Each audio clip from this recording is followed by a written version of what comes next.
Hello friends, आज मैं video लेकर आया हूँ आधुनिक भारत का इतिहास यानी कि मॉडर्न हिस्ट्री। यहाँ से हम स्टार्ट करेंगे। ठीक फ्रेंड्स, इससे पहले मैंने आपको एंशिएंट हिस्ट्री और मेडिवल हिस्ट्री, मध्यकालीन भारत जो कि सतीश चंद्रा की बुक थी, और प्राचीन भारत रामशरण शर्मा की बुक से करा दी है। रामशरण शर्मा की बुक से जो 32वां और 33वां चैप्टर रह गया, 2 चैप्टर लास्ट के रह गए, वो 1-2 दिन में वीडियो हो जाएगी और उसके बाद वो हमारी बुक कंप्लीट हो जाएगी। तो आज हम देखेंगे इसमें बिपिन चंद्रा की बुक से आधुनिक भारत का इतिहास। ठीक फ्रेंड्स, ये very very most important book है और very very most important topic है आधुनिक भारत का इतिहास। बहुत सारे क्वेश्चन यहाँ से एग्जाम में भर भर के पूछे जाते हैं। ठीक फ्रेंड्स, ये वो बुक है जो यूपीएससी और पीसीएस के स्टूडेंट प्रेफर करते हैं। तो देख लीजिए, ये बुक है और इस बुक का ये प्रिंट है, फ्रंट पेज है। तो चलिए देखते हैं। इसमें हमारे 13 चैप्टर हैं, तो 13 चैप्टर लगभग इस मंथ तक मैं आपको कंप्लीट करा दूंगा, ये तीनों बुक। और जैसे ये तीनों बुक होंगी कंप्लीट, और उसके बाद हमारी टेस्ट सीरीज चलेगी एकदम A1 क्वालिटी की, हाई क्वालिटी की। लगभग 3000 क्वेश्चन प्रिपेयर करने में लगा हुआ हूँ मैं। ठीक फ्रेंड्स, तो चलिए देखते हैं। क्योंकि यूपी पीसीएस का एग्ज़ाम 12 जून को है और आई थिंक यूपीएससी का 6 जून को है। ठीक फ्रेंड, बहुत ही हाई क्वालिटी की टेस्ट सीरीज कंप्लीट होते ही आपको प्रोवाइड करवाई जाएगी। ठीक फ्रेंड्स, तो चलिए let's back down our topic. ये देख लीजिए फ्रेंड्स, इसका बुक का कंटेंट विषय क्रम लिखा हुआ है। ठीक फ्रेंड्स, इसमें हमारे 13 चैप्टर हैं। ठीक फ्रेंड्स, जो कि बहुत जल्दी कंप्लीट हो जाएगी। लेकिन इस बुक में एक दिक्कत ये है कि बहुत बड़े बड़े चैप्टर हैं, तो थोड़ा टाइम भी लग सकता है। आप देख लीजिए, पहला चैप्टर है पहले पेज से लेकर 36 पेजों तक, यानी कि 35 पेजों का एक चैप्टर है। तो आई थिंक हम जल्दी कवर ही कर लेंगे इसको भी। और उसके बाद जैसा कि मैंने कहा कि मैं आपको टेस्ट सीरीज करवाऊँगा एकदम ऑप्शन टाइप। ठीक फ्रेंड्स, बहुत ही बढ़िया कंटेंट। तो चलिए देखते हैं। आज हम इसमें देखेंगे अपना 18वीं सदी में भारत में राज्य और समाज। ठीक फ्रेंड्स, राज्य और समाज देखेंगे पहले चैप्टर में। तो चलिए देखते हैं, पहले चैप्टर पे चलते हैं। तो ये देखिए, हम आ गए हैं पहले चैप्टर पे। ठीक है फ्रेंड्स, और चैप्टर शुरू करने से पहले मैं ये बता दूंगा, अगर किसी को मेरी आवाज़ स्लो लग रही हो वॉइस, तो 1.50 या 1.75 पे देख लें। अगर किसी को फिर भी तेज़ चाहिए तो आप 2x की स्पीड पे भी देख सकते हैं। ठीक फ्रेंड्स, अगर किसी को क्वालिटी की इशू हो तो आप 480 पे देखिए, बहुत ही बेस्ट दिखाई देगा। ठीक फ्रेंड्स, 480 मेगापिक्सल पे। अगर मेरी आवाज़ किसी को स्लो लग रही है तो तेज़ कर ले, अगर मैं तेज़ बोलूँ तो आप स्लो करके भी देख सकते हैं। आपकी सुविधा के अनुसार यूट्यूब में ऑप्शन होता है। ठीक फ्रेंड्स, तो चलिए चलते हैं। तो चलिए देखते हैं भारतीय राज्य की 18वीं शताब्दी में कौन कौन से भारतीय राज्य थे इम्पोर्टेंट। ठीक फ्रेंड्स, पहले पेज पे हमारे लिए कुछ था नहीं, तो मैं डायरेक्ट आपको यहाँ ले आया हूँ और हम भारतीय राज्य देखेंगे 18वीं सदी के क्या कुछ चल रहा था इन राज्यों में। तो पहला राज्य है हैदराबाद, फिर कर्नाटक। ठीक फ्रेंड्स, तो मैं जो जो समझाऊंगा भी, ठीक फ्रेंड्स, क्योंकि समझाने लगे इसमें थोड़ा बहुत है वो मैं समझाऊंगा, और बिल्कुल कहानी टाइप लिखा हुआ है। ठीक फ्रेंड्स, तो आप सुनते जाना। अगर किसी को एक बार में समझ ना आए तो दोबारा देख ले। और जहाँ जहाँ से एग्जाम में मोस्ट इंपॉर्टेंट टॉपिक हैं, जहाँ से क्वेश्चन पूछे जाते हैं, तो मैं आपको बताते हुए चलता हूँ। ठीक फ्रेंड्स, जैसा कि मैंने पिछली दोनों बुक में बताया कि कहाँ कहाँ से कौन कौन से क्वेश्चन पूछे जाते हैं, तो यहाँ भी जो कुछ होगा मैं आपको डिटेल में बताते हुए चलूँगा, बट आप सुनते जाना। ठीक फ्रेंड्स, तो देखिए पहली लाइन से ही हज़ारों बार क्वेश्चन बना है। पहले हम देखेंगे हैदराबाद को। ठीक फ्रेंड्स, क्वेश्चन ये बनता है पहली लाइन से कि हैदराबाद का संस्थापक कौन था, तो निजाम उल मुल्क। ठीक फ्रेंड्स, तो चलिए देखते हैं हैदराबाद को। याद रखना, क्वेश्चन यही बनता है कि हैदराबाद की स्थापना किसने की थी, तो निजाम उल मुल्क आसफ जान है। ठीक फ्रेंड्स, तो निजाम उल मुल्क आसफ जान है 1724 में हैदराबाद राज्य की स्थापना की। हजारों बार ये क्वेश्चन बना है, याद रखेंगे। आगे चलते हैं, यहाँ तक हो गया। सैयद बंधुओं को, जो सैयद बंधु वगैरह थे ना, उनको गद्दी से हटवाने में इसका मेन इंपॉर्टेंट रोल था, इसका निजाम उल मुल्क आसफ जाह का। तो यहाँ देखिए, सैयद बंधुओं को गद्दी से हटाने में उसकी अहम भूमिका थी। ठीक फ्रेंड, उसको दक्कन के वायसराय का खिताब प्राप्त था। ठीक फ्रेंड्स, इसको दक्कन के वायसराय का उपाधि या खिताब प्राप्त था। आगे चलते हैं। वह 1722 से 1724 तक साम्राज्य का वजीर रहा। ठीक फ्रेंड्स, किसकी बात हो रही है, निजाम उल मुल्क आसफ जाह की। ठीक फ्रेंड्स, समझ गए होंगे। आगे चलते हैं। ठीक फ्रेंड्स, यहाँ से देखिए, यहाँ तक हो गया था ना, वजीर था बादशाह। ठीक फ्रेंड, बादशाह मोहम्मद शाह ने प्रशासन में सुधार लाने की उसकी सब कोशिशों को नाकाम कर दिया। ठीक फ्रेंड्स, यहाँ बादशाह मोहम्मद शाह के रंगीला की बात हो रही है। मोहम्मद शाह का है, कई बार नाम पूछा कि रंगीला बादशाह किसको कहा जाता, तो मोहम्मद शाह को। ठीक फ्रेंड्स, हजारों बार ये क्वेश्चन पूछा कि रंगीला बादशाह किसको कहा जाता, तो मोहम्मद शाह को। ठीक फ्रेंड्स, बादशाह मोहम्मद शाह ने प्रशासन में सुधार लाने की उसकी सब तरकीबों यानी कि सब कोशिशों को नाकाम कर दिया था। किसकी? निजाम उल मुल्क। ठीक फ्रेंड्स, उसकी बात हो रही है कि वो उस प्रशासन में सुधार लाना चाहता हुआ, लेकिन बार बार ये मोहम्मद शाह इसकी सुधार लाने की सारी कोशिशों को इसने नाकाम कर दिया था। आगे देखेंगे उसने केंद्रीय सरकार में अपनी स्वतंत्रता की घोषणा खुलेआम कभी नहीं की। ठीक फ्रेंड्स, मगर वह व्यवहार में स्वतंत्र शासक के रूप में काम कर रहा था। ठीक फ्रेंड्स, उसने आपको मतलब उसकी बात हो रही है निजाम उल मुल्क की, कि उसने अपने आप को कभी भी स्वतंत्र शासक घोषित नहीं किया था, खुलेआम उसने घोषणा नहीं की थी, लेकिन वह उसका व्यवहार एक स्वतंत्र शासक के रूप में काम किया था उसने। ठीक फ्रेंड्स, आगे चलते हैं। यहाँ से देखिए मगर। ठीक फ्रेंड्स, मगर 1748 में उसके मरने के बाद हैदराबाद उन्हीं विघटनकारी शक्तियों का शिकार हो गया जो दिल्ली में सक्रिय थी। ठीक फ्रेंड्स, यहाँ बताया जा रहा है कि जब दिल्ली 1748 में निजाम उल मुल्क की मृत्यु हुई ना, तो हैदराबाद उन्हीं विघटनकारी शक्तियों का शिकार हो गया जो दिल्ली में सक्रिय थी। जो दिल्ली में मारकाट वगैरह मची हुई थी, तो उसी तरह मारकाट हैदराबाद में शुरू हो गई। ठीक फ्रेंड्स, यहाँ हैदराबाद कंप्लीट हो गया। अब आगे देखेंगे कर्नाटक को। तो कर्नाटक दक्कन मुल्क का एक सूबा था। ठीक फ्रेंड्स, कर्नाटक दक्कन मुल्क का एक सूबा था। ठीक फ्रेंड्स, एक बात ये बता दूं कि ये वीडियो जब तक रिकॉर्ड होगी, जब तक बैटरी चल रही है। ठीक फ्रेंड्स, जैसे ही बैटरी ख़त्म हो जाए तो आप समझ लेना कि वीडियो एंड हो गई है। अगर जहाँ तक भी होगी तो मैं लगभग कंप्लीट कराने की कोशिश करूँगा। अगर नहीं हुई ना, तो क्योंकि चैप्टर बहुत लंबा है, 35 पेज होगा, तो मैं आपको 2 पार्ट में कंप्लीट करा दूँगा। ठीक फ्रेंड्स, बट कोशिश यही रहेगी कि इसी पार्ट में वीडियो कंप्लीट हो जाए, बट होना नामुमकिन है क्योंकि 35 पेज हैं और पढ़ना भी बड़ी स्पीड में है। ठीक फ्रेंड्स, तो आई होप आप समझ गए होंगे। जहाँ तक होगा आई ट्राइंग माई बेस्ट। चलते हैं कर्नाटक को देखते हैं। कर्नाटक दक्कन मुगल का एक सूबा था और हैदराबाद के। ठीक फ्रेंड्स, और हैदराबाद के निजाम के अंतर्गत आता था। मतलब कर्नाटक दक्कन में मुगल सूबा था और हैदराबाद के अंडर आता हुआ ये। जिस प्रकार निजाम दिल्ली की सरकार से स्वतंत्र हो गया था, उसी प्रकार कर्नाटक के नवाब। ठीक फ्रेंड्स, उसी प्रकार कर्नाटक के नायब सूबेदार, जिसे कर्नाटक का नवाब कहा जाता था, अपने आप को दक्कन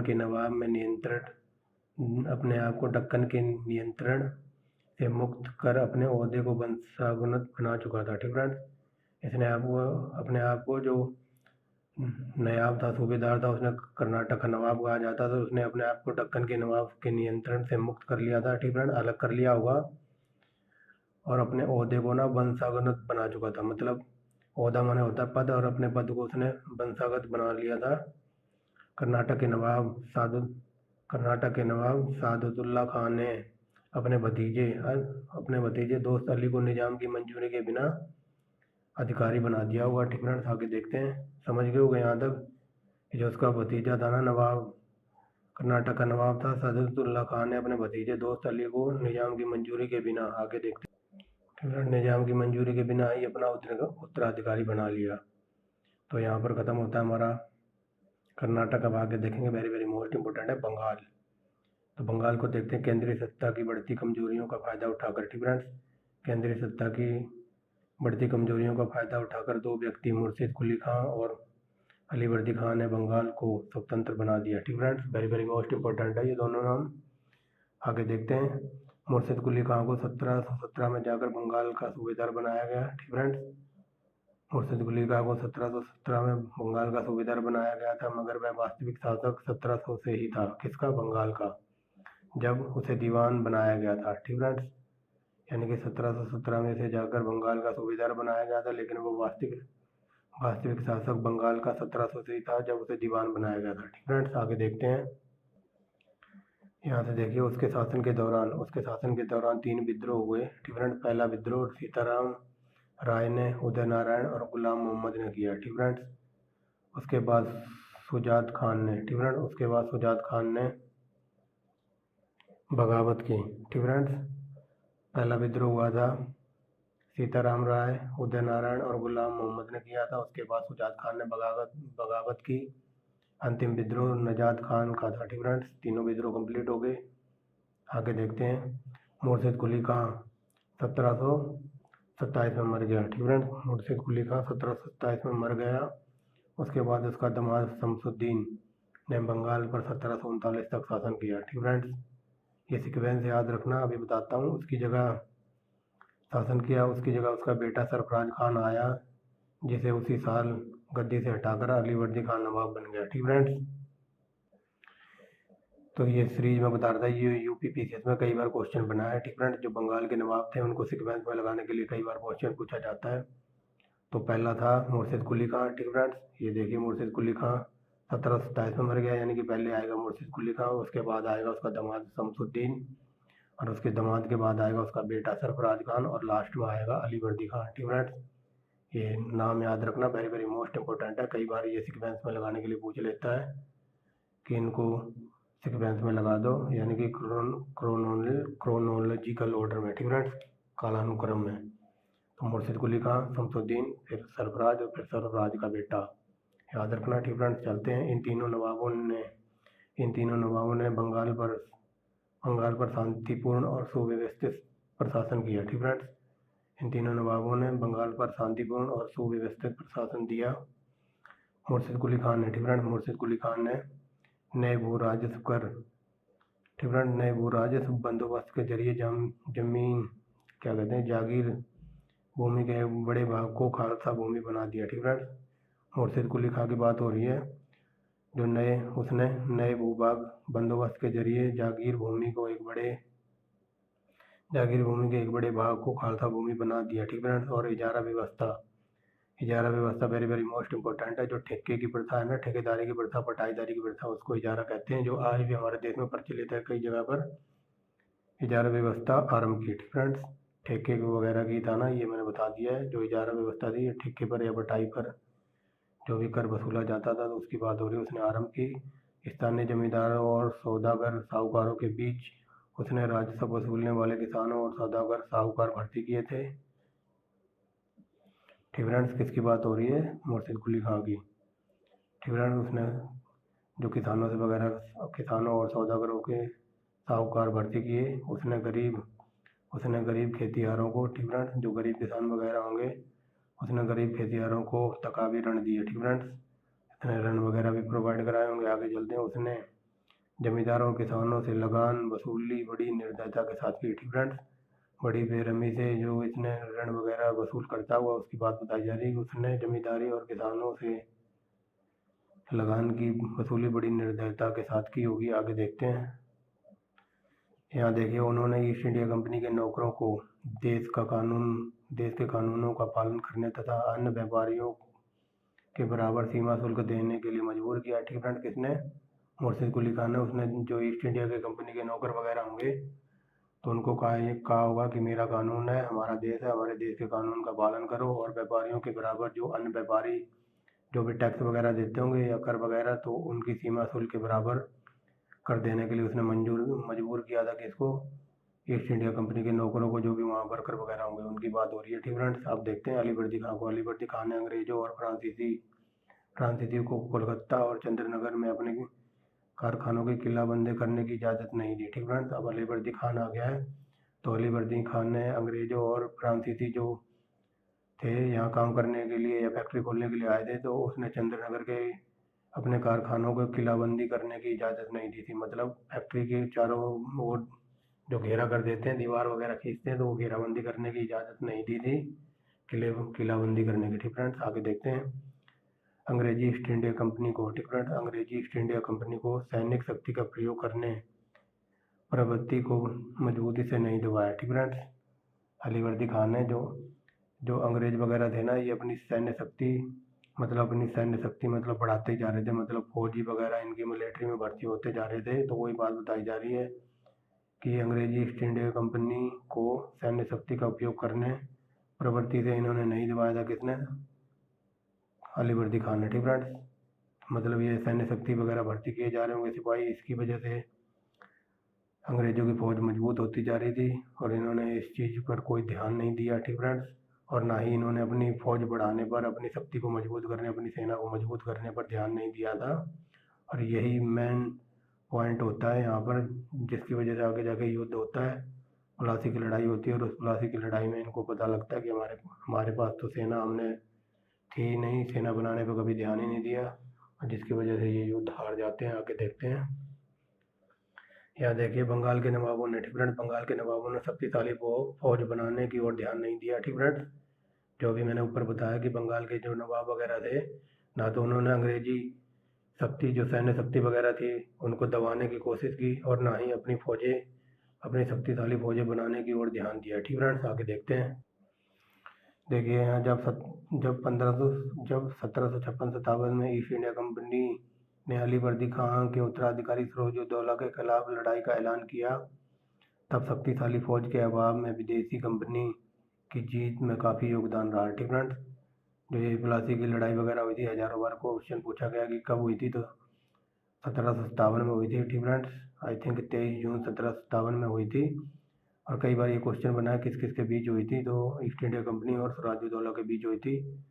और इसी जब ये लड़ाई में उतरते हैं तो इन्हें पता लग जाता है कि हमारी फौज बहुत ही कम है। ठीक फ्रेंड्स, यहाँ देखो लिखा है ना, सिराजुद्दौला के खिलाफ लड़ाई के ऐलान में तब फौज के अभाव, मतलब उन्हें फौजों की कमी महसूस हुई होगी, और इसी के कारण ब्रिटिश ईस्ट इंडिया कंपनी की जीत का काफ़ी योगदान रहा होगा, क्योंकि इनकी फ़ौज काफ़ी स्ट्रांग हो गई थी, और इन्होंने बंगाल के नवाबों ने फौज बनाने पर कोई ध्यान ही नहीं दिया था। आगे देखते हैं अवध को। अवध के स्वायत्त राजा का क्या कहते हैं, अवध के स्वायत्त राज्य का संस्थापक सादत खान बुरहान उल मुल्क था। Different very very most important है, पहली लाइन से क्वेश्चन बना जाता है कि अवध का संस्थापक कौन था, तो ये था सादत खान बुरहान उल मुल्क। उसे 1722 में अवध का सूबेदार बनाया गया। ठीक फ्रेंड्स, आगे देखते हैं। नीचे दिखाई दे रहा होगा सादत खान ने भी 1723 में नया राजस्व बंदोबस्त यानी रेवेन्यू सेटलमेंट किया। उचित भू लगान लगाकर तथा बड़े जमींदारों के जुल्मों से बचाकर उसने किसानों को बेहतर बनाया। ठीक फ्रेंड्स, मतलब इसने रेवेन्यू सेटलमेंट किया वगैरह हो गया, उचित भू लगान लगाकर तथा बड़े जमींदारों के जुल्मों से किसानों को बचाकर उनकी हालत में थोड़ा सुधार वगैरह किया होगा इसने, किसने, बुरहान उल मुल्क ने। ठीक फ्रेंड्स, आगे देखते हैं। बंगाल के नवाबों की तरह ही उसने हिंदू और मुसलमानों के बीच कभी भेदभाव नहीं किया। ठीक फ्रेंड्स, इसने फेवरेटिज्म वगैरह नहीं किया होगा, तो इसने मतलब कोई भेदभाव नहीं किया था। फेवरेटिज्म का मतलब होता है, मान लो आप हिंदू हो तो आप अपने हिंदू कास्ट को फेवर करोगे, आप मुस्लिम हो तो आप मुस्लिम को फेवर करोगे, तो इसने मतलब भेदभाव नहीं किया था, सबको एक जैसा ही मानता हुआ। ठीक फ्रेंड्स, आगे देखते हैं। उसने भी जमींदारी प्रथा को जारी रखा। 1739 में मरने से पहले वह, ठीक फ्रेंड्स, 1739 में मरने से पहले वह स्वतंत्र बन गया था। ठीक फ्रेंड्स, वह स्वतंत्र बन गया था और उसने अपने प्रांत को भी वंशगत जायदाद बना लिया। ठीक फ्रेंड्स, जब वो मरने से पहले उसने अपने को स्वतंत्र कर लिया था और अपने प्रांत को भी वंशगत जायदाद बना लिया था। उसकी जगह उसके, आगे देखते हैं, उसकी जगह उसके भतीजे सफ्दरगंज ने ले ली। ठीक फ्रेंड्स, ये सीक्वेंस मैंने आपको पहले ही बता दिया, पहले मुर्शिद कुली खां, फिर शुजाउत खां, फिर सरफराज, फिर सफदरजंग आ गया। ठीक फ्रेंड्स, ये सीक्वेंस जो मैंने अभी शुरू में बताया आप देख लेना, याद रखना। उसके भतीजे सफदरजंग ने ले ली। 1748 में उसे साम्राज्य का वजीर बनाकर उसे इलाहाबाद का प्रांत भी दिया गया। ठीक फ्रेंड्स, किसे, सफदरजंग की बात हो रही है। 1748 में उसे साम्राज्य का वजीर बनाकर, ये पेंसिल से लिखा मैंने, उसे इलाहाबाद का प्रांत दिया गया। ठीक फ्रेंड्स, आगे चलते हैं। सफदरजंग ने 1754 में अपने मरने तक अवध और इलाहाबाद की जनता को किसी अशांति का सामना नहीं करने दिया। ठीक फ्रेंड्स, ये बात बताई जा रही है कि जो जब तक वो मरा नहीं ना, तब तक उसने शासन किया था अवध और इलाहाबाद पर, तब तक उसकी जनता में कोई विद्रोह वगैरह नहीं हुआ होगा, मतलब अशांति नहीं आने दी इन दोनों क्षेत्रों में, मतलब कोई विद्रोह वगैरह लड़ाई झगड़ा नहीं हुआ होगा, अशांति का सामना नहीं करने दिया, मतलब सुख में जीवन बिताया होगा इसके काल में जनता ने, मतलब कोई अशांति नहीं थी। आगे देखते हैं।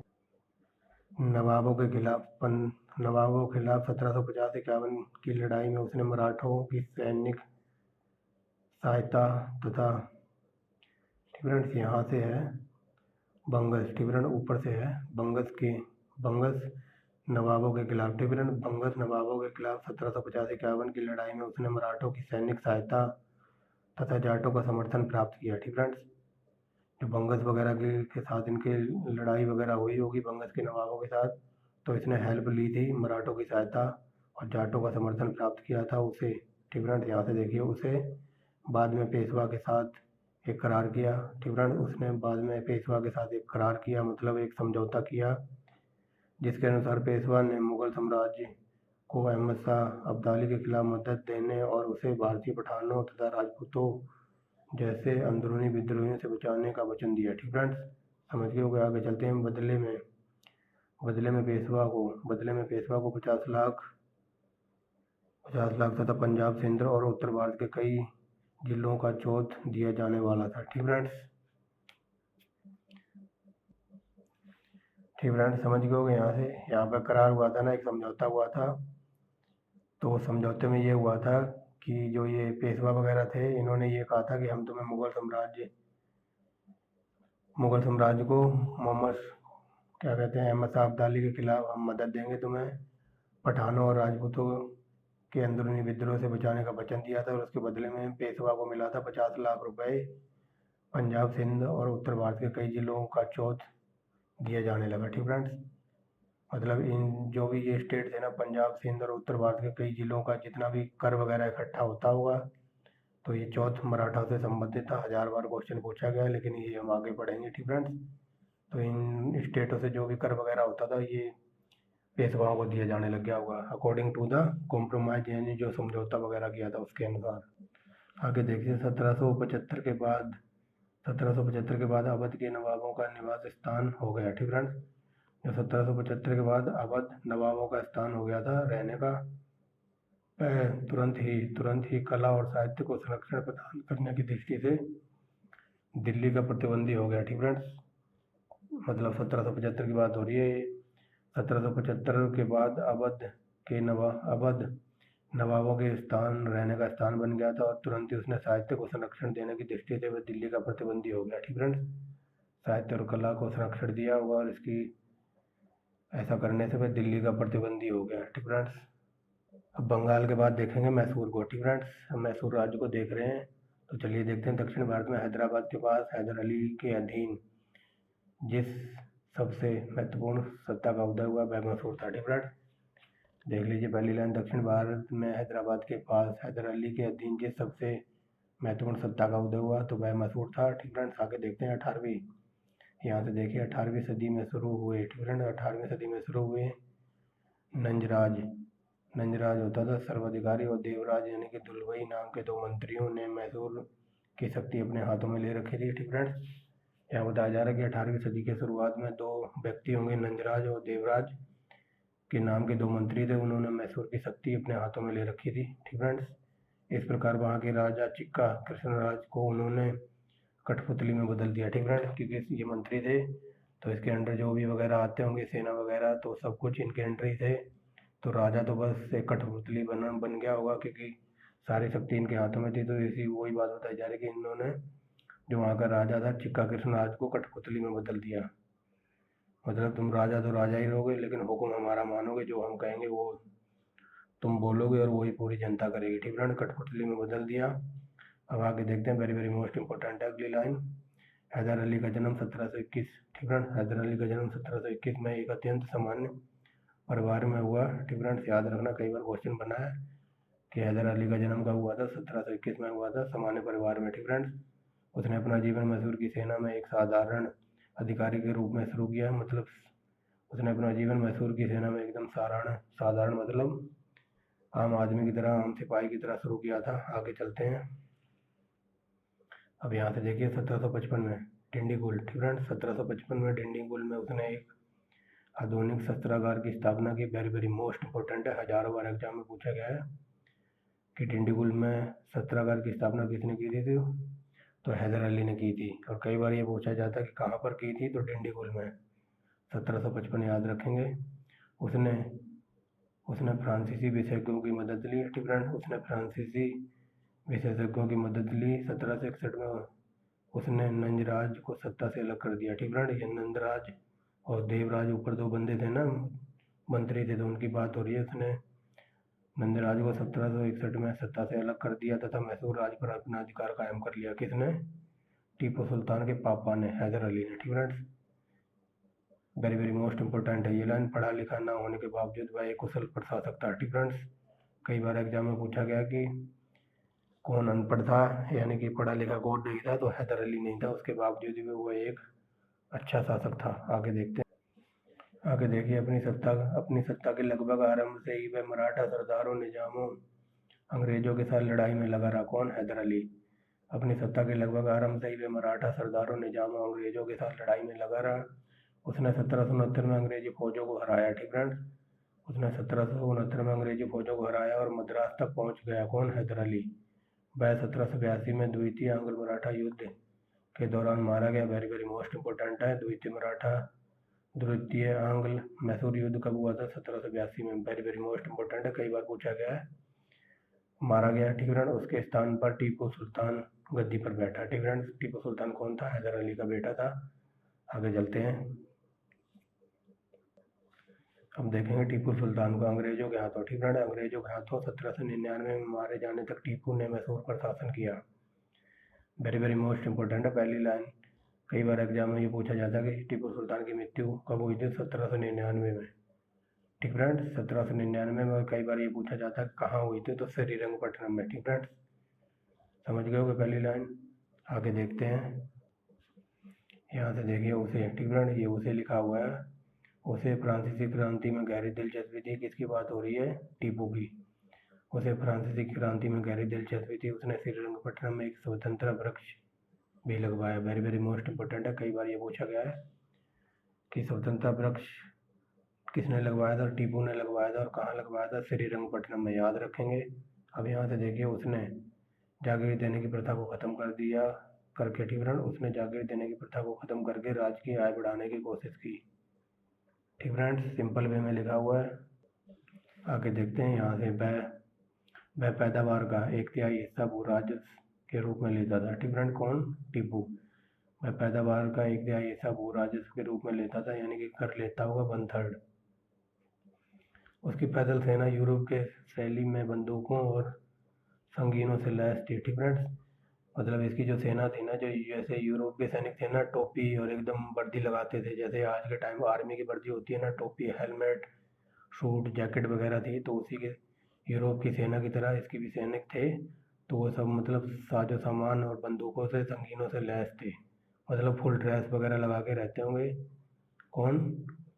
टीपू सुल्तान के सेना। ठीक है, टीपू सुल्तान की सेना मतलब फुल वर्दी वगैरह, बंदूक, टोपी, हेलमेट वगैरह सब। वो लिखा है ना, यूरोप की शैली बंदूकों और संगीनों से लैस थी। तो मतलब जैसे यूरोप के सैनिक थे ना, फुल ड्रेस में रहते, तो वैसे रहते होगी इसकी सेना। अब ये जो आगे जो ये लिखा है ना, ये वेरी वेरी मोस्ट इंपॉर्टेंट है, कई बार यूपीएससी में पूछा है ये यहाँ से क्वेश्चन, या यूपीपीसीएस में कई बार बना है। तो ये देखिए, टीपू सुल्तान की एक महत्वपूर्ण उक्ति थी, वो युक्ति यहाँ पर लिखी हुई है। देखो, टीपू सुल्तान ने एक बात कही थी, वो बात यहाँ लिखी हुई है। उसकी एक अत्यंत प्रिय उक्ति थी। ठीक फ्रेंड, उसकी एक अत्यंत प्रिय उक्ति थी कि शेर की तरह एक दिन जीना बेहतर है। ठीक फ्रेंड्स, लेकिन भेड़ की तरह लंबी जिंदगी जीना अच्छा नहीं है। इसी विश्वास का पालन करते हुए वह श्रीरंगपट्टनम के द्वार पर लड़ता हुआ मारा गया। ठीक फ्रेंड्स, कहने का मतलब है टीपू सुल्तान ने ये कहा था कि शेर की तरह एक दिन जीना बेहतर है, मतलब शेर की तरह जियो, लेकिन भेड़ की तरह लंबी जिंदगी जीना अच्छा नहीं है। और इसी की युक्ति का पालन करते हुए अपनी श्रीरंगपट्टनम के द्वार पर लड़ता हुआ मारा गया था 1799 में। ठीक फ्रेंड्स, याद रखना ये युक्ति किसकी थी? टीपू सुल्तान की थी। कई बार पीसीएस वगैरह में बन जाती है या बनी है। अब देखिए टीपू ने क्या क्या किया था, आगे देखते हैं। विदेश व्यापार के लिए उसने फ्रांस, तुर्की, ईरान, पेंगू में दूत भेजे। किसने? टीपू ने। बंदरगाह वाले। ठीक फ्रेंड्स, यहाँ दूत भेजे। चीन के साथ भी उसने व्यापार किया। ठीक फ्रेंड्स, चीन के साथ भी उसने व्यापार किया। किसने? टीपू ने। आगे देखते हैं। बंदरगाह वाले नगरों में व्यापारिक संस्थाएं स्थापित करके उसने रूस तथा अरब के साथ व्यापार बढ़ाने का प्रयत्न किया, यानी कि कोशिश की। यहाँ से देखिए, 1791 में मराठा घुड़सवारों ने श्रृंगेरी की शारदा मंदिर को लूटा। ठीक फ्रेंड्स, 1791 में मराठा घुड़सवारों ने श्रृंगेरी में शारदा मंदिर को लूटा, तो उसने माँ शारदा की प्रतिमा बनवाने के लिए पैसे दिए थे। ठीक फ्रेंड्स, याद रखना, माँ शारदा की मूर्ति को बनवाने के लिए इसने पैसे दिए थे टीपू ने। अब देखेंगे केरल राज्य को। ठीक फ्रेंड्स, यहाँ से हम देखेंगे केरल राज्य को। तो चलिए देखते हैं। 18वीं सदी के शुरू में केरल बहुत बड़ी संख्या में, ठीक है, केरल बहुत बड़ी संख्या में, एक सेकंड फ्रेंड, ठीक फ्रेंड्स, यहाँ से देखिए 18वीं सदी की शुरू में केरल बहुत बड़ी संख्या में, यहाँ तक है। ठीक फ्रेंड्स, मैं ये नहीं है, ये मिटा दिया मैंने। 18वीं सदी के शुरू में केरल बहुत बड़ी संख्या में और राजाओं में बट गया। ठीक फ्रेंड्स, अब ये देखते हैं कौन कौन थे। इसमें चार प्रमुख राज्य, ठीक है, जो ये बट गया था ना बहुत बड़ी संख्या में और राजाओं में, तो इसमें 4 राज्य प्रमुख, कालीकट, ठीक है, कालीकट के बाद चिरक्कल, कोचीन और त्रावणकोर। ठीक है, ये 4 राज्य थे। यहाँ लिखा है ना, इनमें से 4 प्रमुख राज्य, ठीक है, इनमें से 4 प्रमुख थे, कालीकट, चिरक्कल, कोचीन और त्रावणकोर। ठीक है, आगे देखते हैं। यहाँ तक हो गया ना। अब यहाँ से देखते हैं त्रावणकोर राजा। ठीक है, त्रावणकोर राज्य को 1729 के बाद, ठीक है, त्रावणकोर राज्य को 1729 के बाद राजा मार्तंड वर्मन के नेतृत्व में प्रमुखता मिली। किसको? त्रावणकोर को। देखिए थोड़ा डार्क कर देते, ठीक है, सब दिखाई दे रहा हो। त्रावणकोर राज्य को 1729 के बाद राजा मार्तंड के नेतृत्व में प्रमुखता मिली। आगे चलते हैं। अब देखिए हैदर अली, ठीक है, हैदर अली ने केरल पर अपना आक्रमण 1766 में शुरू किया और अंत में कालीकट के जमूरिन के इलाकों सहित कोचीन के उत्तरी भागों को हड़प लिया। किसने? हैदर अली ने। ठीक है, हैदर अली ने हमला किया था केरल पर 1766 में और कालीकट और जमूरिन के सहित सारे इलाकों को, कोचीन के इलाकों को हड़प लिया था। ठीक है, आगे देखते हैं। 18वीं सदी के उत्तरार्ध में त्रावणकोर की राजधानी त्रिवेंद्रम संस्कृत विद्वानता का एक प्रसिद्ध केंद्र बन गया। मार्तंड वर्मा का उत्तराधिकारी राम वर्मा स्वयं कवि, विद्वान, संगीत प्रसिद्ध अभिनेता और सुसंगीत व्यक्ति था। ठीक फ्रेंड्स, यहाँ बात हो रही है 18वीं शताब्दी के उत्तरार्ध में त्रावणकोर की राजधानी थी त्रिवेंद्रम, संस्कृत विद्या का एक प्रमुख केंद्र बन गया था। कौन? त्रिवेंद्रम। और मार्तंड वर्मा जो राजा था ना, तो उसका एक उत्तराधिकारी था राम वर्मा। वह स्वयं कवि, विद्वान, संगीतक, प्रमुख नेता, संस्कृत व्यक्ति था। कौन? राम वर्मा। ठीक फ्रेंड्स, जो कि मार्तंड वर्मा का उत्तराधिकारी था। अब देखेंगे दिल्ली के आसपास के क्षेत्र। ठीक फ्रेंड्स, दिल्ली के आसपास के क्षेत्र देखेंगे। 2 राजपूत वंश को देखेंगे। पहले राजपूत राज्य, फारूक सियर और मोहम्मद शाह के शासनकाल में अजमेर और मारवाड़ के शासकों को आगरा, गुजरात और मालवा जैसे महत्वपूर्ण मुगल प्रांतों का सूबेदार बनाया गया। ठीक फ्रेंड्स, यह बात हो रही है राजपूत राज्य की। तो फारूक सियर और मोहम्मद शाह के शासनकाल में अजमेर और मारवाड़ के शासकों को आगरा, गुजरात और मालवा के महत्वपूर्ण मुगल प्रांतों का सूबेदार बनाया गया था। किसको? सूबेदार बनाया गया था। ठीक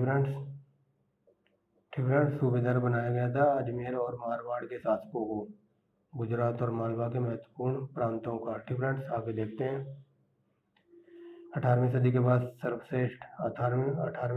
सबसे श्रेष्ठ या सर्वश्रेष्ठ राजपूत शासक अजमेर का सवाई जयसिंह था। ठीक friends, very very most important है ये राजा जयसिंह। ठीक फ्रेंड्स, ये देखना क्या क्या करता है।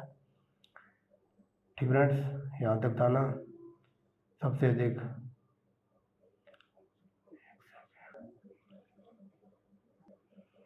आगे देखिए।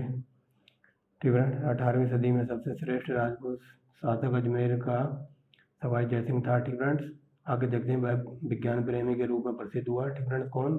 राजा जयसिंह। आगे देखते हैं। ठीक फ्रेंड्स, उसने जाटों के लिए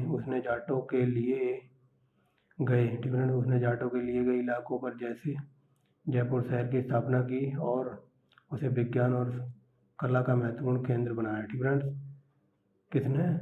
राजा जयसिंह ने। उसने जाटों से लिए गए इलाके पर जयपुर शहर की स्थापना की और उसे विज्ञान और कला का महान केंद्र बनाया। ठीक फ्रेंड्स, जयपुर का निर्माण वैज्ञानिक सिद्धांतों के आधार पर हुआ। ठीक फ्रेंड्स, जयपुर का निर्माण वैज्ञानिक सिद्धांतों के आधार पर हुआ, यहाँ लिखा हुआ है। ठीक फ्रेंड्स, उसकी चौड़ी सड़कें एक दूसरे को समकोण पर काटती थी। किसकी? जयपुर की। आगे देखते हैं। वह एक महान खगोल शास्त्री भी था। उसने दिल्ली, जयपुर, उज्जैन, मथुरा में पर्यवेक्षण शालाएं बनवाई। वेरी वेरी मोस्ट इंपॉर्टेंट है, हजारों बार ये एग्जाम में पूछा गया कि राजा जयसिंह ने कहाँ कहाँ पर अपनी पर्यवेक्षशालाएं या वेधशालाएं बनवाई थी। दिल्ली, जयपुर, उज्जैन, मथुरा। ठीक फ्रेंड्स, याद रखना। उसने सरणियों का एक सेट तैयार किया। ठीक फ्रेंड्स, उसने सारणियों का एक सेट तैयार किया। आगे चलते हैं। इसका नाम जिज। ठीक फ्रेंड्स, उसने सारणियों का एक सेट तैयार किया था, इसका नाम जिज मोहम्मद शाही था। ठीक फ्रेंड्स, उसने यूक्लिड की रेखागणित के तत्व के अनुवाद संस्कृत में करवाया। ठीक फ्रेंड्स, ये मैथ की बात हो रही है। उसने यूक्लिड रेखागणित के तत्व का अनुवाद संस्कृत में करवाया। उसने त्रिकोणमिति, ये ट्रिग्नोमेट्री की बात हो रही है, उसने त्रिकोणमिति की बहुत सारी कृतियों और नेपियर की रचना का अनुवाद संस्कृत में करवाया। ठीक फ्रेंड्स, समझ रहे होगे। जयसिंह समाज सुधारक भी था। ठीक फ्रेंड्स, जयसिंह समाज सुधारक भी था। उसने एक कानून लागू करने की कोशिश की जिससे लड़की की शादी में किसी राजपूत का अत्यधिक खर्च करने के लिए। ठीक फ्रेंड्स, समझ रहे हो, एक एक लाइन करवाई है। मतलब उसने एक सारणियों का सेट तैयार करवाया था जिसका नाम मोहम्मद शाही था। उसने यूक्लिड गणित का अनुवाद संस्कृत में करवाया था और त्रिकोणमिति यानी ज्योमेट्री की बहुत सारी कृतियों और नेपियर की रचना भी संस्कृत में करवाई थी। वह एक समाज सुधारक भी था। उसने एक कानून लागू करने की कोशिश की थी जिसमें लड़की की शादी के लिए किसी राजपूत को अधिक खर्च करने के लिए मजबूर ना किया जा सके। ये देखिए, वही लिखा है, मजबूर ना होना पड़े। मतलब लड़की की शादी में लड़की के बाप को ज़्यादा खर्च करने के लिए मजबूर ना होना पड़े, यानी कि दहेज प्रथा की रोक वगैरह लगाई होगी इसने। ठीक फ्रेंड्स, ठीक है। शादी में खर्चा कब होगा? जब दहेज वगैरह मांगेंगे तभी तो खर्चा होगा। उस खर्चे को रोकने के लिए इसने कानून बनाया होगा। अब आगे देखते हैं जाट राज। ठीक फ्रेंड्स, जाटों को देखते हैं।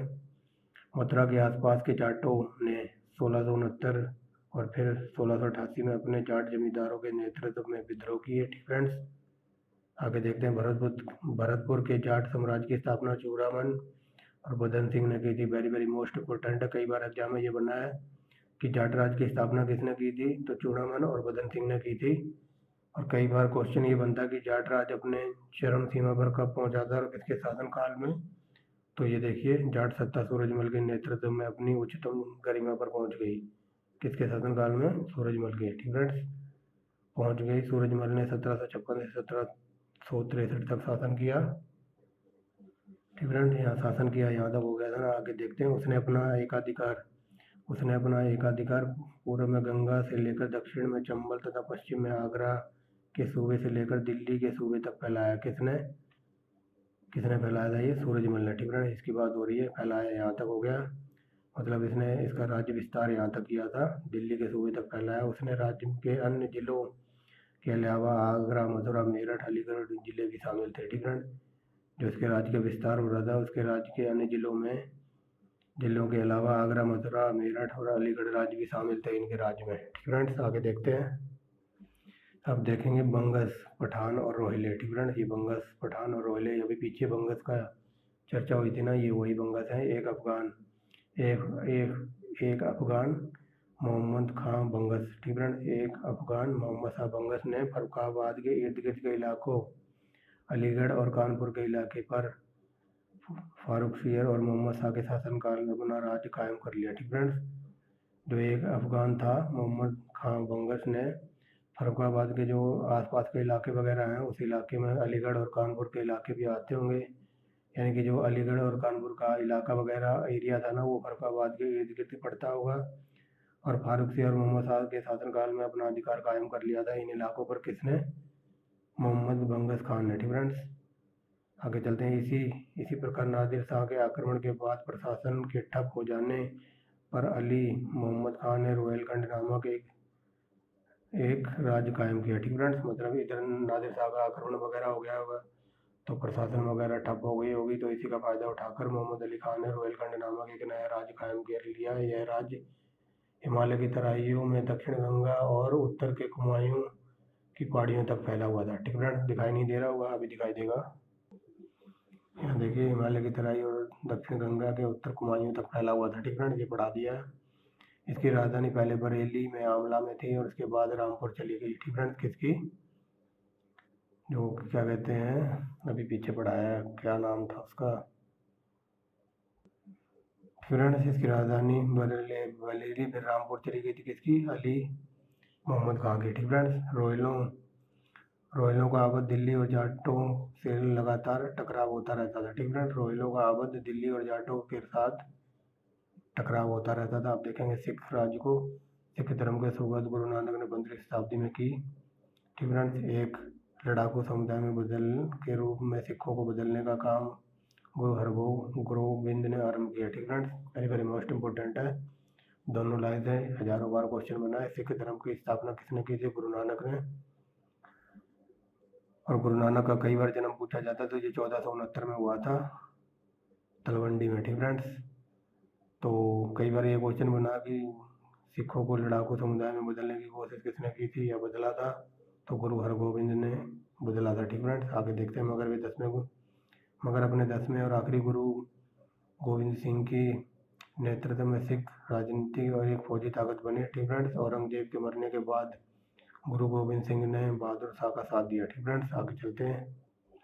यहाँ देखिए, गुरु गोविंद सिंह की मृत्यु के बाद गुरु की परंपरा खत्म हो गई। वेरी वेरी मोस्ट इम्पोर्टेंट है, मतलब इन्होंने ये कहा था कि ये मतलब लास्ट गुरु मैं ही हूँ और इसके बाद कोई आगे गुरु नहीं होगा, तो ये परंपरा खत्म हो गई थी सिखों का। ठीक फ्रेंड्स, सिखों का नेतृत्व उनके शिष्य बंदा सिंह के हाथों में चला गया। ठीक फ्रेंड्स, सिखों का नेतृत्व उनके शिष्य बंदा सिंह के हाथों में चला गया।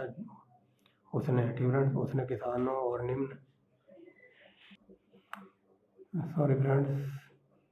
यहाँ तक हो गया था ना। उसने किसानों और निम्न जातियों के लोगों को एकजुट करके मुगल फौज के खिलाफ 8 साल तक लड़ाई की। ठीक फ्रेंड्स, जो ये बंदा सिंह था ना, इसने किसानों और निम्न जातियों के लोगों को इकट्ठा किया और मुगल फौजों के खिलाफ 8 साल तक इसने लड़ाई चलाई। ठीक फ्रेंड्स, आगे देखते हैं। उसे 1715 में पकड़ लिया गया और कत्ल कर दिया गया, यानी कि मार डाला गया। आगे देखते हैं। ठीक फ्रेंड्स, सिख 12 मिसलों या संघों में संगठित थे। ठीक फ्रेंड्स, जो सूबे के विभिन्न भागों में काम करते थे। ठीक फ्रेंड्स, सिख 12 पार्टों में या मिसलों या संघों में संगठित थे, जो विभिन्न भागों में काम करते थे। ये मिसल एक दूसरे के साथ पूरी तरह सहयोग करते थे, मतलब पूरा सपोर्ट करते होंगे एक दूसरे को। आगे देखते हैं। धीरे धीरे, ठीक फ्रेंड्स, धीरे धीरे भाईचारे की भावना और खालसा की एकता विलुप्त हो गई। ठीक फ्रेंड्स, क्योंकि निरंतर प्रधान आपस में लड़ते रहते थे और उन्होंने अपने को स्वतंत्र सरदार घोषित कर दिया था। ठीक फ्रेंड्स, मतलब जो ये 12 गुटों में बटे हुए थे, ये धीरे धीरे आपस में इनकी भाईचारा भावना खत्म हो गई और ये आपस में लड़ने लग गए होंगे और धीरे धीरे इन्होंने हर सरदार ने अपने आप को स्वतंत्र घोषित कर दिया होगा, यानी कि हर आदमी ये कहता होगा कि मैं सरदार हूँ। इस वजह से ये लुप्त हो गई थी इनकी प्रधानता। ठीक फ्रेंड्स, आगे देखते हैं। रणजीत सिंह के अधीन पंजाब। ठीक फ्रेंड्स, 18वीं सदी के अंत में सुकरचकिया मिसल के प्रधान रणजीत सिंह ने प्रमुखता प्राप्त कर ली। ठीक friends, very very most important पहली लाइन से क्वेश्चन ये बनता कि रणजीत सिंह कौन सी मिसल से थे, सुकरचकिया। ठीक फ्रेंड्स, हजारों बार ये क्वेश्चन पूछा गया होगा। तो इनके राज्य में इनको सुकरचकिया के प्रधान रणजीत सिंह ने प्रमुखता हासिल कर ली या प्राप्त कर ली। आगे चलते हैं। उसने 1799 लाहौर और 1802 में पंजाब, क्या कहते हैं, 1802 में अमृतसर। ठीक फ्रेंड्स, ये पंजाब में पड़ता है अमृतसर पर कब्जा कर लिया। ठीक फ्रेंड्स, उसने सतलज के पश्चिम के सभी सिख प्रधानों को अपने अधीन कर लिया और पंजाब में अपना राज्य कायम कर लिया। बाद में उसने कश्मीर, पेशावर, मुल्तान को भी जीत लिया। ठीक फ्रेंड्स, किसने, रणजीत सिंह ने, बट ये अंग्रेजों से बहुत डरता था। आगे देखेंगे। रणजीत सिंह ने यूरोपीय प्रशिक्षकों की सहायता से, ठीक फ्रेंड्स, रणजीत सिंह ने यूरोपीय के जो परीक्षकों की सहायता से यूरोपीय डर्रे पर शक्तिशाली, अनुशासित और सुसज्जित फौज तैयार की। ठीक फ्रेंड्स, जैसा कि टीपू सुल्तान ने भी की थी, वही बात बताई जा रही है कि जैसे यूरोप की फौजें वगैरह होंगी तो वो उसी की तरह इसने शक्तिशाली, सुसज्जित और फौजें तैयार की। किसने, रणजीत सिंह ने। अब आगे देखते हैं। उसने गोरखा, बिहारी, उड़िया, पठान, डोगरा तथा पंजाबी मुसलमानों को फौज में भर्ती किया। ठीक फ्रेंड, इसने सबको भर्ती किया होगा। आगे देखते हैं। यहाँ से देखिए। ठीक फ्रेंड, रणजीत सिंह। ठीक फ्रेंड, रणजीत सिंह न केवल सिख बल्कि मुसलमान हिंदुओं संतों को भी सम्मान, आदर और संरक्षण देता था। कौन? रणजीत सिंह। मतलब ये सिखों को भी, मुसलमानों और हिंदू संतों वगैरह को आदर सम्मान देता हुआ, रिस्पेक्ट करता हुआ आगे चलते हैं। उसका सबसे प्रमुख और विश्वासपात मंत्री फ़कीर अजाउद्दीन था। उसका वित्त मंत्री दीवान दीनानाथ था। ठीक फ्रेंड्स, ये दो उसके मंत्री वगैरह थे। विश्वास यानी कि लेफ्ट हैंड और राइट हैंड हो गई उस टाइम के। आगे देखते हैं, जब 1809 में अंग्रेजों ने रणजीत सिंह को सतलुज पार करने से मना कर दिया और नदी के पूर्व में सिख राज्यों को अपने संरक्षण में ले लिया, तो उसने चुप्पी साध ली, क्योंकि उसे महसूस था कि उसके पास अंग्रेजों का मुकाबला करने की शक्ति नहीं है। ठीक फ्रेंड्स, जो मैं पीछे बताया था, ये अंग्रेजों से बहुत डरता था। इसीलिए डरता था क्योंकि इसके पास मतलब वो सैन्य शक्ति नहीं होगी अंग्रेजों की फौजों के साथ मुकाबला करने के लिए। इसीलिए अंग्रेजों ने 1809 में रणजीत सिंह को सतलुज नदी पार करने से मना कर दिया था। और जो उसके पूर्व के राज्य थे वो सिखों के क्या कहते हैं, पूर्व के सिख राज्य को अपने संरक्षण में ले लिया था। किसने? अंग्रेजों ने। अब आगे चलते हैं, वेरी वेरी मोस्ट इम्पोर्टेंट है मराठा शक्ति, क्योंकि अंग्रेजों को किसी से टक्कर लेनी थी, टक्कर दे सकते थे या मुगलों को कोई टक्कर दे सकते थे, तो ये थे मराठा। अब इनको देखते हैं। पतनमुख मुगल सत्ता को सबसे महत्वपूर्ण चुनौती मराठा राज्यों से ही मिली। ठीक फ्रेंड्स, ये मैंने अभी बताया, मराठा राज्यों से मिली, जो उत्तराधिकारी राज्यों में सबसे शक्तिशाली थे। ठीक फ्रेंड्स, आगे देखते हैं। शिवाजी के पोते साहू को औरंगजेब ने 1789 में कैद कर लिया था। साहू को 1707 में औरंगजेब की मृत्यु के बाद रिहा कर दिया गया। फिर जल्द ही उसे साहू और कोल्हापुर में रहने वाली उसकी चाची ताराबाई के बीच गृह युद्ध छिड़ गया। ठीक फ्रेंड्स, यहाँ से देखते हैं, ये हो गया था ना, यहाँ तक गृह युद्ध छिड़ गया। तो शिवाजी का पोता था ना साहू, इसे औरंगजेब ने 1789 में अपने पास कैद कर लिया था। लेकिन जब औरंगजेब की मृत्यु हुई ना, तो उसके बाद शिवाजी के पोता था जो साहू, उसको रिहा कर दिया गया। ठीक फ्रेंड, फिर जल्दी साहू ने कोल्हापुर में रहने वाले अब उसकी चाची ताराबाई के बीच गृह युद्ध छिड़ गया। मतलब अपनी चाची के साथ ही इसने लड़ाई वगैरह की होगी। ताराबाई ने अपने पति राजाराम के मरने के बाद अपने बेटे शिवाजी द्वितीय के नाम से मुगल विरोधी संघर्ष 1700 में चला रखा था। ठीक फ्रेंड्स, मतलब जो इसकी चाची थी ताराबाई, यानी कि साहू की चाची थी ना ताराबाई, तो साहू का चाचा हुआ है ये राजाराम। ठीक है, ताराबाई ने अपने पति यानी राजाराम, साहू का चाचा था, उसके मरने के बाद अपने बेटे शिवाजी द्वितीय के नाम से मुगल विरोधी संघर्ष 1700 में जारी रखा या चला रखा था। ठीक फ्रेंड्स, देख लो हम कहाँ आगे, पहले पेज से लेकर 18 पे आ गए और अभी तो बहुत दूर जाना है हमें, अभी 35 पेज तक। ठीक फ्रेंड्स, आगे चलते हैं। साहू और कोल्हापुर में स्थित उसके प्रतिबंधी के बीच झगड़े के फलस्वरूप मराठा सरकार की एक नई व्यवस्था को जन्म दिया, जिसका नेता राजा साहू का पेशवा बालाजी विश्वनाथ था। ठीक फ्रेंड्स, यहाँ से बताया गया साहू और कोल्हापुर के बीच के प्रतिबंधियों के बीच झगड़े के फलस्वरूप मराठा सरकार ने एक नई व्यवस्था को जन्म दिया, जिसका नेता साहू का पेशवा बालाजी विश्वनाथ था। ठीक फ्रेंड्स, आगे चलते हैं। बालाजी विश्वनाथ ब्राह्मण था, यानी कि पंडित जी होंगे ये। आगे देखते हैं। साहू ने 1713 में उसे पेशवा या मुख्य प्रधान बनाया। ठीक फ्रेंड्स, साहू ने 1713 में उसे पेशवा या मुख्य प्रधान बनाया।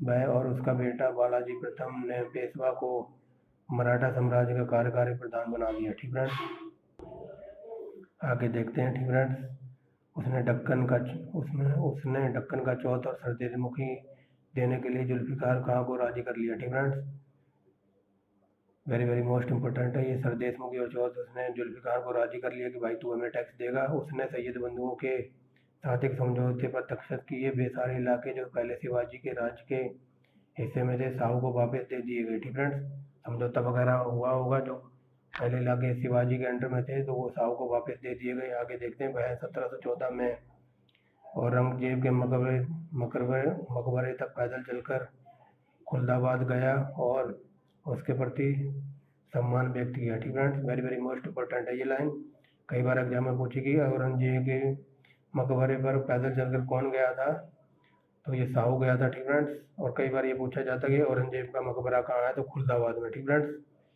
तो आगे चलते हैं। उसने अपने नेतृत्व में एक मराठा फौज लेकर बालाजी विश्वनाथ 1719 में सैयद अली खां के साथ दिल्ली गया। ठीक फ्रेंड्स, दिल्ली गया और फारूक सियार का तख्ता पलटने में सैयद बंधुओं की मदद की। ठीक फ्रेंड्स, बालाजी विश्वनाथ की बात हो रही है। 1719 में सैयद अली के साथ दिल्ली गया और फारूक सियार का तख्ता पलटने में सैयद बंधुओं की मदद की। ठीक फ्रेंड्स, बालाजी विश्वनाथ ने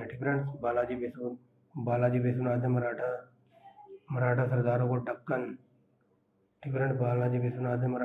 को दक्कन में चौथ और सरदेशमुखी कुशल वसूलने के लिए अलग अलग इलाके सौंप दिए गए। ठीक फ्रेंड्स, यहाँ बालाजी विश्वनाथ की बात हो रही है। मराठा सरदारों को दक्कन के चौथ और सरदेशमुखी कुशल वसूलने के लिए अलग अलग इलाके सौंपे गए होंगे। आगे चलकर यही मराठा राज्य की कमजोरी और मुख्य स्रोत सिद्ध हुआ। ठीक फ्रेंड्स, आगे चलकर यही मराठा राज्य की कमजोरी और प्रमुख स्रोत सिद्ध हुआ, क्योंकि इन्होंने अलग अलग इलाके सौंप दिए थे ना, कि यहाँ से तुम वसूलोगे, यहाँ से तुम वसूलोगे। आगे देखते हैं, बालाजी विश्वनाथ 1720 में मर गया। उसकी जगह उसका 20 साल का बेटा बालाजी प्रथम पेशवा बना। ठीक फ्रेंड्स, उसे शिवाजी के बाद गोरिल्ला युद्ध का सबसे बड़ा प्रतिपादक कहा गया। ठीक फ्रेंड्स, किसको? शिवाजी के बाद गोरिल्ला युद्ध का सबसे बड़ा प्रतिपादक कहा गया। किसको? बालाजी प्रथम को। ठीक फ्रेंड्स, बालाजी राव प्रथम को। आगे चलते हैं, जब 1740 में बालाजी राव मरा, तब तक मराठों ने मालवा, गुजरात, बुलंदखंड के हिस्सों पर अधिकार कर लिया था। इसी कारण मराठों के गायकवाड़, होलकर, सिंधिया और भोसले परिवारों को प्रमुखता प्राप्त हुई। ठीक फ्रेंड्स, आगे देखते हैं, जीवन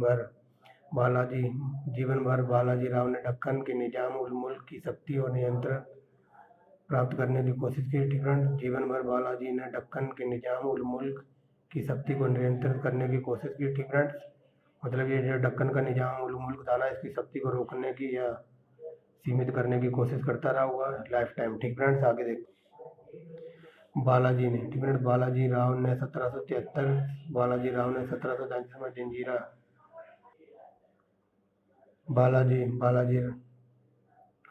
राव ने 1733 में जंजीरा के खिलाफ एक लंबा शक्तिशाली अभियान प्रारंभ किया। ठीक फ्रेंड्स, उन्हें मुख्य भूमि से निकाल कर बाहर कर दिया। ठीक फ्रेंड्स, बालाजी राव ने 1733 में जंजीरा के खिलाफ एक शक्तिशाली अभियान किया और उन्हें मुख्य भूमि से निकाल कर बाहर कर दिया। साथ ही पुर्तगालियों के खिलाफ एक अभियान आरंभ किया।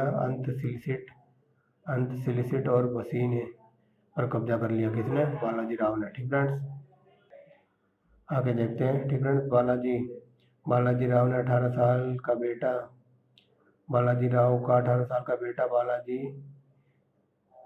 राव, जो नाना साहब के नाम से जाना जाता था, पेशवा बना। 1740 से 1761 तक पेशवा रहा। ठीक फ्रेंड्स, राजा साहू 1749 में मर गया। ठीक फ्रेंड्स, उसने अपनी वसीयत के जरिए सारा राजकाज पेशवा के हाथों में छोड़ दिया। आगे देखते हैं, इस तथ्य के प्रतीक के रूप में वह अपनी सरकार को अपने मुख्यालय पुणे ले गया। ठीक फ्रेंड्स, ये मर जाता है और इसकी सारी वसीयत, ये राजा साहू 1749 में मर जाता है और अपनी वसीयत के जरिए सारा राजकाज पेशवा के हाथों में छोड़ दिया। और इस तथ्य के प्रतीक के रूप में वह अपनी सरकार को इसने अपनी सरकार का मुख्यालय पुणे में बना लिया था या ले गया। ठीक फ्रेंड्स, आगे देखते हैं, उसने मालवा, गुजरात, बुंदेलखंड और मराठों का अधिकार मजबूत हो गया। ठीक फ्रेंड्स, उसने मालवा, गुजरात, बुलंदखंड और मराठों का अधिकार मजबूत किया। ठीक फ्रेंड्स, ये किया पेंसिल से लिखा है। बंगाल पर बार बार हमला हुआ और 1751 में बंगाल के नवाब को मजबूर होकर उड़ीसा मराठों को देना पड़ा। ठीक फ्रेंड्स, इसने बंगाल पर हमला किया होगा और 1751 में नवाब को मजबूर कर दिया और नवाब ने मजबूर होकर उड़ीसा मराठों को दे दिया। ठीक फ्रेंड्स, आगे देखते हैं, गंगा के दोआब और राजपुताने से होकर वे दिल्ली पहुंच गए, जहां 1752 में उन्होंने दमाद उल मुल्क को वजीर बनाने की मदद की। ठीक फ्रेंड्स, गंगा के दोआब और राजपुताने से होकर वे दिल्ली पहुंच गए, जहां 1752 में उन्होंने इमाद उल मुल्क के वजीर बनने में मदद की। ठीक फ्रेंड्स, आगे देखते हैं, अहमद शाह अब्दाली ने रुहेलखंड और निजामुद्दौला के निजामुद्दौला के साथ अवध के शुजाउद्दौला से तुरंत गठजोड़ कर लिया। ठीक फ्रेंड्स, अहमद शाह अब्दाली ने रोहिलखंड के नजीबुद्दौला और अवध के शुजाउद्दौला से तुरंत मतलब गठजोड़ कर लिया, मित्रता कर ली होगी। पेशवा ने अपने नाबालिग बेटे के नेतृत्व में एक शक्तिशाली फौज उत्तर में भेजी। ठीक फ्रेंड्स, उसका सेनापति चचेरा भाई सदाशिवराव भाऊ था। इस फौज का यूरोपीय ढंग से संगठित पैदल और तोपखानों की टुकड़ी जिसका नेतृत्व इब्राहिम खां गर्दी कर रहा था। ठीक फ्रेंड्स, ये समझ गए हो गए, मतलब उसके बेटे ने एक फौज भेजी थी जिसका सेनापति उसका चचेरा भाई सदाशिवराव था और ये यूरोपीय ढंग से सुसंगठित पैदल सेना और तोपखानों की टुकड़ी थी। ठीक फ्रेंड्स, यूरोपीय ढंग से ये 2-3 बार बता चुका हूँ कैसी सेना रही होगी, पूरी वर्दी वगैरह लेके हेलमेट वगैरह लेके रखे होंगे। पैदल तोपखाने टुकड़ी थी जिसका नेतृत्व इब्राहिम खां गर्दी कर रहा था। ठीक फ्रेंड्स, आगे चलते हैं। अब देखिए दोनों फौजों का पानीपत 14 जनवरी 1761 को एक दूसरे से आमना सामना हुआ। ठीक फ्रेंड्स, ये पानीपत की तीसरी लड़ाई की बात हो रही है, 1761 में हुई थी। वेरी वेरी मोस्ट इम्पोर्टेंट है। किसके बीच हुई थी? तो ये अहमद शाह अब्दाली और मराठों के बीच में हुई थी 1761 को। कई बार एग्जाम में बना है। ठीक फ्रेंड, कई बार नहीं, हजारों बार। आगे देखिए, इसमें पेशवा का बेटा विश्वासराव सदाशिवराव भाऊ, ठीक फ्रेंड्स, सदाशिवराव भाऊ मारे गए। ठीक फ्रेंड्स, आगे चलते हैं। पेशवा जून 1761 को मारा गया। पानीपत की मराठा, ठीक फ्रेंड, पानीपत की मराठों की, ठीक फ्रेंड, यहाँ लिखा हुआ है पानीपत की मराठों की, ये लिखा हुआ है पेंसिल से, उनकी का की लेना है हमें लास्ट का। पानीपत की मराठों की हार ने अंग्रेजी ईस्ट इंडिया कंपनी को बंगाल और दक्षिण भारत में अपनी सत्ता मजबूत करने का मौका दे दिया। ठीक friends, very very most important है, कई बार एग्जाम में पूछा हुआ है। पानीपत की लड़ाई कब हुई थी? तो 1761 में हुई थी, मराठों और अहमद शाह अब्दाली के बीच, और जीते थे अब्दाली। ठीक फ्रेंड्स, आगे चलते हैं। आगे देखिए, इसके बाद 17 वर्षीय माधवराव 1761 में पेशवा बना। उसने निजाम को हराया, मैसूर के हैदर अली को नजराना देने के लिए मजबूर किया तथा रोहिलों को हराकर राजपूत राजों और जाट सरदारों को अधीन लाकर उत्तर भारत में अपने अधिकार का फिर से दावा किया। किसने? माधवराव ने। ठीक फ्रेंड्स, उसके बाद 17 वर्षीय माधवराव 1761 में पेशवा बनता है और जिसने पेशवा बनते हुए निजाम को हराता है, मैसूर के हैदर अली को नजराना देने के लिए मजबूर करता है, रोहिलों को हराकर राजपूतों और जाटों सरदारों को अपने अधीन लाकर उत्तर भारत में अपने राज्य का फिर से दावा प्रस्तुत करता है। ये मराठों का लिखा हुआ है। मराठों ने 1771 के बाद, ठीक है, मराठों ने 1771 में बादशाह आलम को दिल्ली वापस ले आए। ठीक फ्रेंड्स, अब बादशाह उनका पेंशन भोगी बन गया था। ठीक फ्रेंड्स, ये बादशाह को दिल्ली ले आए होंगे, गद्दी पर बिठा दिया हुआ और गद्दी पर बिठाकर उसको पेंशन भोगी बना दिया था। ठीक फ्रेंड्स, आगे देखते हैं। अब यहाँ देखिए, माधवराव 1772 में क्षय रोग, ठीक फ्रेंड्स, माधवराव 1772 में क्षय रोग से मृत्यु के बाद, ठीक फ्रेंड्स, माधवराव यहाँ आएगा। ठीक फ्रेंड्स, माधवराव की, ठीक फ्रेंड्स, माधवराव की 1772 में क्षय रोग से मृत्यु के बाद। ठीक फ्रेंड्स, ठीक फ्रेंड्स, ये लिख दिया मैंने पेंसिल से, माधवराव की 1772 में क्षय रोग से मृत्यु के बाद पुणे, ठीक फ्रेंड्स, मृत्यु के बाद पुणे में बालाजी बाजीराव के छोटे भाई रघुनाथ राव और माधवराव के छोटे भाई नारायण राव के बीच सत्ता का संघर्ष हुआ। ठीक है, नारायण राव 1776 में मरा, उसकी जगह उसका पुत्र सवाई माधवराव आया। निराश होकर रघुनाथ राव अंग्रेजों के पास चला गया और उसकी मदद से उसने सत्ता हथियाने की कोशिश की। फलस्वरूप पहला आंग्ल मराठा युद्ध 1775 को 1782 तक हुआ था। ठीक फ्रेंड्स, मतलब ये तो क्षय रोग से मर जाता है। ठीक फ्रेंड्स, उसके बाद जो पुणे के बालाजी बाजीराव के छोटे भाई रघुनाथ राव और माधव राव ये आपस में लड़ रहे थे सत्ता के लिए। तो नारायण राव तो 1773 में मर जाता है और ये क्या ना, ये माधव राव, ठीक फ्रेंड्स,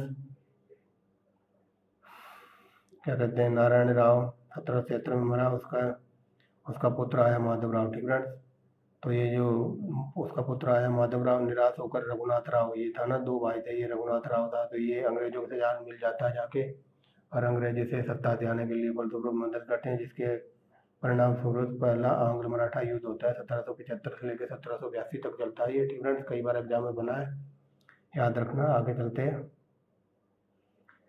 सवाई माधवराव के समर्थकों का नेता नाना फडणवीस था। ठीक है। इस बीच बड़े मराठा सरदार अपने लिए उत्तर में अर्ध स्वतंत्र राज्य कायम करने लग गए। ठीक है। उसमें सबसे प्रमुख थे बड़ौदा के गायकवाड़, इंदौर के होलकर, नागपुर के भोसले और ग्वालियर के सिंधिया। ठीक है। आगे देखते हैं। उत्तर में मराठा शासकों ने सबसे महत्वपूर्ण महादजी सिंधिया था। ठीक है। उत्तर के मराठा शासकों में सबसे महत्वपूर्ण था महादजी सिंधिया। उसने फ्रांसीसी, पुर्तगाली अफसरों और बंदूकधारियों की सहायता से एक शक्तिशाली फौज खड़ी की तथा आगरा के पास सशस्त्र निर्माण कारखाने स्थापित किए। ठीक है। किसने? सिंधिया जी ने। आगे चलते हैं। 1784 के बाद आलम शाह। ठीक है। 1784 के बाद आलम शाह को अपने बस में कर लिया। उसके कहने के बाद बादशाह ने पेशवा को अपना नया नायब बनाया। ठीक फ्रेंड्स, आगे चलते हैं।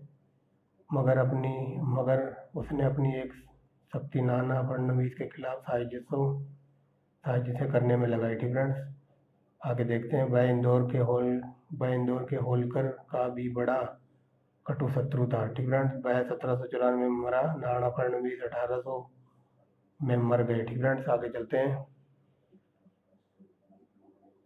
सवाई माधवराव 1795 में मर गया। उसकी जगह रघुनाथ राव के अत्यंत नालायक बेटे बाजीराव ने ली। आगे देखते हैं। अंग्रेजों ने अपनी चतुर कटुनीति द्वारा आपस में लड़ने वाले मराठा सरदारों को विभाजित कर दिया और दूसरे और तीसरे मराठा युद्ध दूसरा मराठा युद्ध हुआ था 1803 से 1805 तक। वेरी वेरी मोस्ट इंपॉर्टेंट, कई बार पूछा गया था। तीसरा हुआ था 1816 से 19 तक, उन्हें भी हरा दिया। ठीक है। अन्य मराठा राज्यों को बरकरार रहने दिया, मगर पेशवा वंश को समाप्त कर दिया। ठीक फ्रेंड्स, पेशवा वंश को यहाँ पर अंग्रेजों ने समाप्त कर दिया था दूसरे तीसरे युद्ध के बाद। ठीक फ्रेंड्स, आगे देखते हैं।